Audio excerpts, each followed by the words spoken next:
Apa. Very good po ako sa school namin kanina. Wow. Bakit ka very good? Kasi 3 po kami tinawag ni ma'am, tapos ako lang ang nakasagot.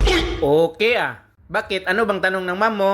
Ang tanong po ni ma'am ay, magbigay ng 3 pangalan ng sasakyan na nagsimula sa letrang L.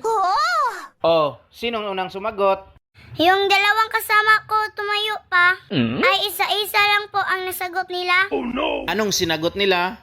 Lancer at saka yung isa Land Cruiser. Ikaw, nakasagot ka. Pinagsama ko po yung sagot nila dalawa pa. Oh, kulang pa din ng isa. Kaya nga pa sobrang kinabahan ako. Kasi binalangan po ako ni ma'am out of 5. Pag hindi daw ako makasagot, bagsak daw kami pareho. Oh, anong ginawa mo? Buti na lang naisip ko yung sasakyan ni Lolo dati. Sabi ko, ma'am, may isa pa sasakyan na nagsimula sa letrang L. Sabi ni ma'am, ano?